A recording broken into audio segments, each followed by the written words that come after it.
Atukkan aja orang.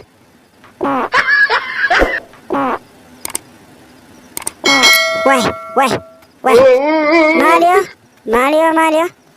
Woman, mala kerteo. Mal. Siapa nih gua doa mali. Malio, hidup teh. Wah. Aw bersisanu rabasi gadu nuga teh titoleni. Wah. Bersisanu titir kamu punya nu aja udah kapa? Hah? Kamu punya nu maja udah kapa mali? Mali beratota.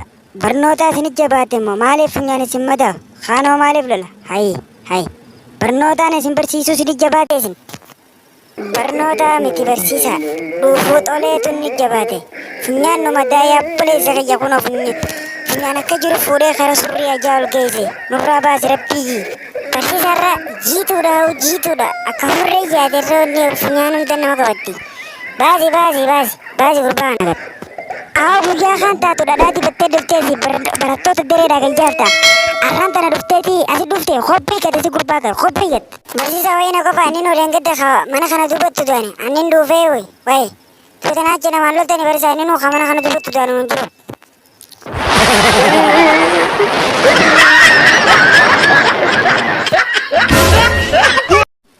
Barattoonni kaleessa haftan hayyama malee waan haftan dafa aspaan isiniin jaa hayyee jaltii maaliif hafteeti barnootarraa dafii as baytafi faltii guurtamoo qushaasha guurtamoo maaliif hafteen jeer ati dhalaadha wayi hangaan tolee ajjeesutti barsiisaa fayyaan xiyyan dhuftuudhiis tolee jeesatu man akkasi barnoota kana ajjiisa malee waan hafteef himuu baannaan yookaanii ari'amta yookaanii adabamta yookaanii ari'amta adda fi himigaa waan kalee hamteef waan kalee hafteef himi tolee maal ajjeeftan dheengadda barsiisaa yeroo boqonnaa tana toleen hofonarraa baasee harka waliin naqabee gama fuulduraatiin dho'isa jeetiin akkumaan goggodhetti hudduun gamni boodaatun nyaara guurte ijoolleen achumaan nakkufalte yappuleessa kiyya barsiisaa biyyeetti kan tattiis taatu butaantii isaa tan jiree qabdu mataa kiyya gubbaa kaayetiin dhiigana tuuta mana barnootattis taatu dhuufuudhaan mufutee barsiisaa yappuleessa kiyya mana naalaan.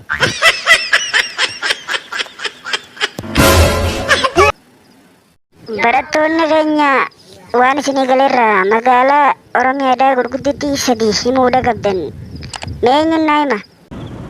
Ameerikaadha.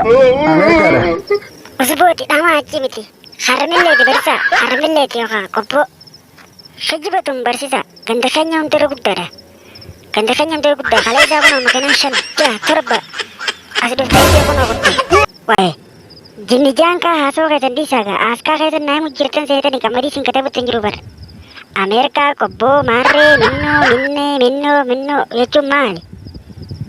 Deebii qofaan isinirraa barbaada madaafaa deebii kana. Lakkoofsi 18 hayyama naa godhii barsiisaa. Toleen hayyama naa godhii. Hin dhaqqabu waan akkanaa. Eessa kuteeti hayyama gaafatu osoo gaafii deebii naan deebisin hayyama natti himataa kun. Eessa kute himi bakka inni itti kuteteefi. Osoo hojjeessaa jirru barsiisaa baarsaa fi iyyaa takka keessa seenee achirratti fincaanee tumanii na jalaa deebi'e.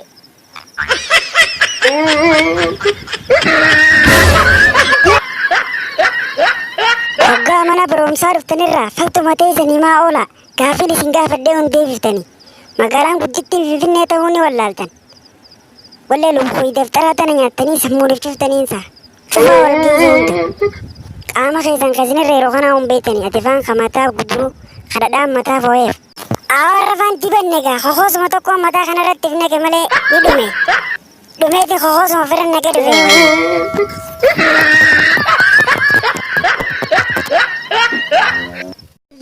Oromootiyyaa ani isinii jaaladhaa Oromootiyyaa yaa rabbi naa bilisoomsikaa Oromootiyyaa mataa naa ol qabachiisi ummata kiyyaa sabni Oromoodhaa na boonse yaa rabbi atis naa boonsi akkanaan isiniin jaa ummata kiyyaa faaruun qarxam isin gore hanga viidiyoo tanaan noo hojjetan galatoomaan isiniin jaa hamma biraatti walitti dachaanutti nagettiin isiniin jaa.